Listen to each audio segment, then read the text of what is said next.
in this video, we're going to go over how to determine algebraically if a function is even, odd, or neither. And there's only one test or one computation that you need to apply.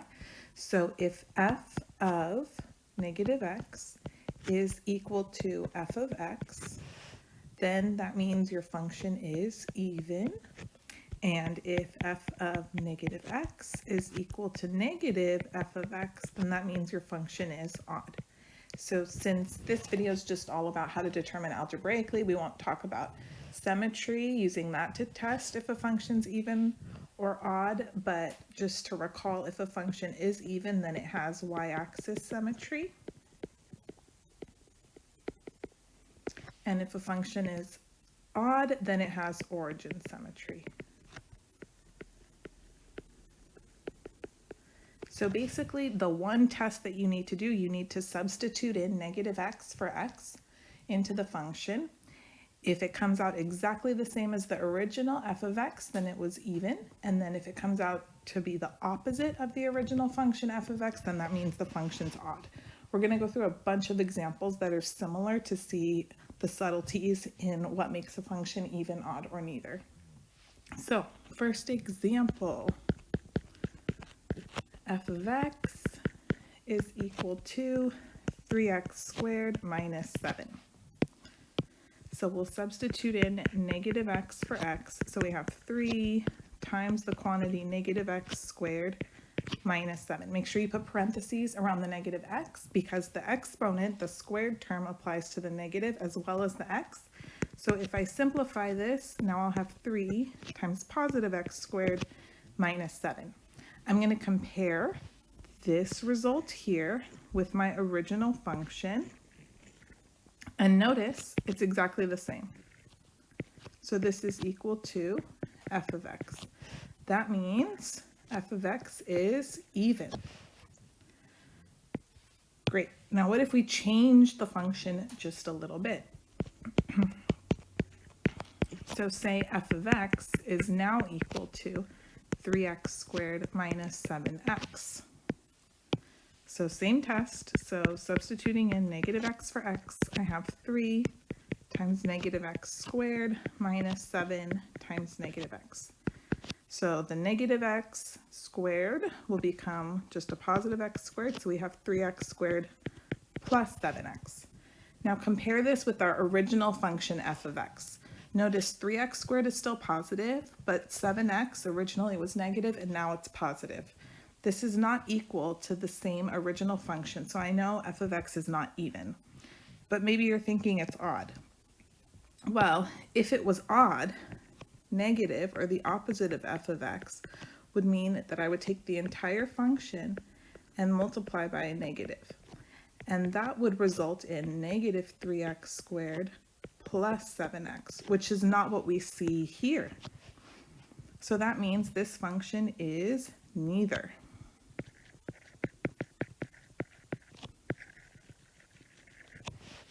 All right, a couple more examples. Let's look at some rational functions. First one, we'll call it g of x. G of x is equal to x cubed over x squared plus 8.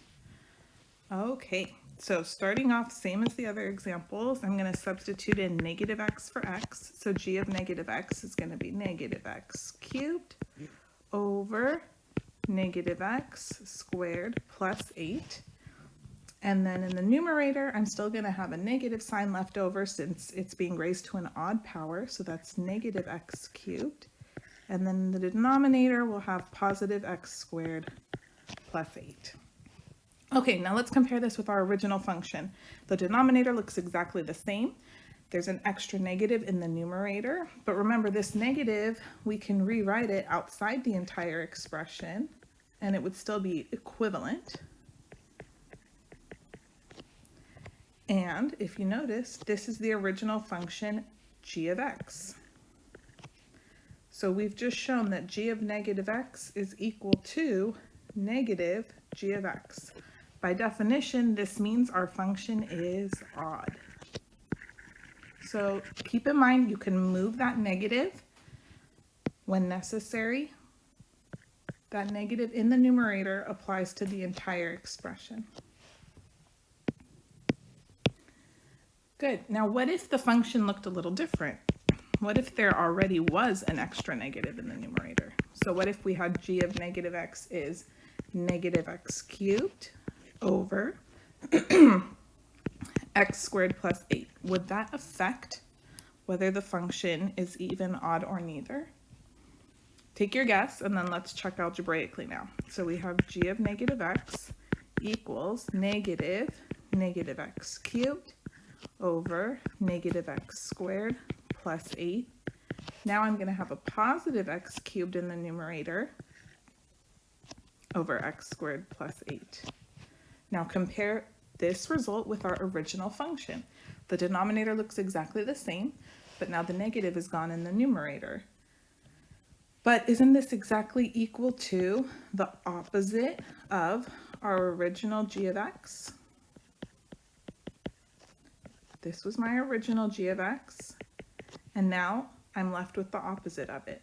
That means g of x is still odd. Okay, so that can be a little tricky for some students to see, so just make sure you remember the definition and apply them strictly. Okay, continuing on, let's look at some radical functions. So example 5, say f of x is equal to the square root of x squared plus 1. So same start, f of negative x is going to equal the square root of negative x squared plus 1. And then if I simplify underneath the radical, now I'm going to have positive x squared plus 1. And this is exactly the same as what we started with, our original f of x. So that means our function is even. Beautiful. Okay, let's change up f of x just a wee bit and see what happens. So now f of x is equal to the square root of x cubed plus 1. All right, that means f of negative x is going to equal the square root of negative x cubed plus 1. Now this time the negative will stay underneath the radical. I have negative x cubed plus 1. Now this is clearly not the same as the original f of x that we started with, so we know our function's not even. But maybe you're wondering if it's odd. Well, if it was odd, we would be left with negative f of x, which would be negative square root of x cubed plus 1. But that's clearly not what we have here. We have a negative underneath the radical next to or being applied to just x cubed, not outside or applied to the whole radical. So in this case, our function is neither. Neither, whatever you like. Okay, what if we had a different index on our radical? So what if f of x was equal to the cube root of x? Well, in this case, f of negative x would equal the cube root of negative x. And since the index is odd, that negative can come outside. If you need to remind yourself why, remember I can rewrite this as negative 1 times x. And since our index is odd, we have the cube root of negative 1 times the cube root of x. So this is negative cube root of x. Now compare this result with our original function f of x right here. Well, there's f of x, and I have an extra negative outside, so this is equal to the opposite of f of x, which means this function is odd. And for the grand finale, let's look at an absolute value function. So we'll have g of x equals 5x over the absolute value of x. All right, so g of negative x is going to equal 5 times negative x over the absolute value of negative x. Now the numerator is pretty straightforward. In simplifying, it's just going to be negative 5x. But the denominator remember, when you have absolute value of negative x, the negative will go away, but the absolute value still needs to be there. It's still being applied to x. You can think of this as the absolute value of negative 1 times x. So that's the absolute value of negative 1 times the absolute value of x. So in the denominator, I'm just going to be left with the absolute value of x. Okay, don't drop those absolute value bars. So looking here at what we're left with and comparing it with our original g of x, do you notice something? There's just that extra negative in the numerator. But like we saw in a previous example, that negative can be applied to the entire expression. I can move it outside. It doesn't have to just stay in the numerator like that. And then now we see our g of x has resurfaced. And so we're left with the opposite of g of x. So what does this mean? By definition, g of x is odd. Okay.